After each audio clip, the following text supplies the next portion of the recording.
Da fatan kowa yana cikin ƙoshin lafiya. To yanzu zan yi bidiyo akan yadda mutum idan an turo masa da shi eyes nashi akan ainihin exchanger. To inda mutum zai duba idan kan fund ne yake ko kuma kan trade ne yake. Za ka taɓa nan wurin ga inda asset ɗin ga. Za ka taɓa asset misali sai ka taɓa funding. Sai ka ɗan jira shi ya gama. Idan ka taɓa funding nan wajen transfer gashi. Za ka taɓa transfer. In mutum ya taɓa transfer nan gashi sun nuna USDT. To kaga nan an rubuta gashi nan from funding to trading. Kun fahimce ni? From funding to trading. Idan cikin funding idan kuma cikin trading yake ko kuma kana son ka maishe shi zuwa funding to sai ka taɓa nan. Kun ga ya koma from trading to funding. From trading to funding. To yanzu muna so mu ɗauke shi ne daga funding in an turo. In kuma ka ci sa'a an turo maka shi cikin trading, walillahi alhamdu babu matsala kenan. Sai ka babu wani abu kawai jira za ka yi a fara hada-hada tai kawai sai ka tashi kasuwa ka sayar.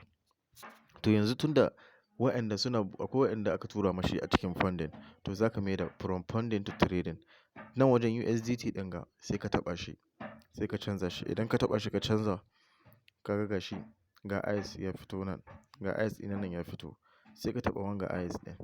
Idan ka taɓa eyes ɗin ko guda nawa kake so ka sayar. In ma gaba ɗaya na kake so ka sayar. In ko guda nawa kake so ka sayar nan sai ka taɓa. Sai ka yi taɓa ko guda nawa za ka sayar. In kuma gaba ɗaya za ka sayarwa gaba ɗaya sai ka taɓa max. Ka ga gashi nan ƙwara 600 wannan aka turo mashi ƙwara 611. Kana taɓa confirm haka. Shikenan transfer successful. Ya yi transfer ya koma daga funding zuwa trading. Yanzu zan yi bidiyo yadda kuma mutum zai yi trading. Zan gwada akan wani coin na daban. In nayi zan turo kuma again a cikin group. Da fatan dai kowa ya gane. Yanzu kuma sai ka yo baya misali haka. Na'am. Sai ka shigo nan wajen trading.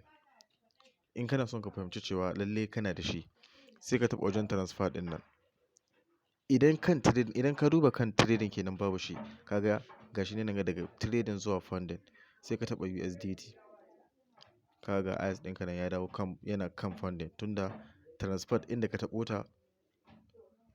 ta nan gehen funding. Ka ga nan gehen trading. Ka ga nan gehen funding. To duk abin da a sama ka ga tunda funding na nan da ka taɓa transfer to duk abin da a kan funding shi zai nuna maka ne nan ga. Idan kuma kan trading na duk abin da a kan trading kana taɓa transfer ɗin nan zai nuna. Kana taɓa USDT ɗin nan zai nuna maka. Ka ga gashi nan yanzu ya dawo kan trading. Yanzu gobe ana fara kasuwa sashi kawai za a yi a sayar. Allah sa an gane.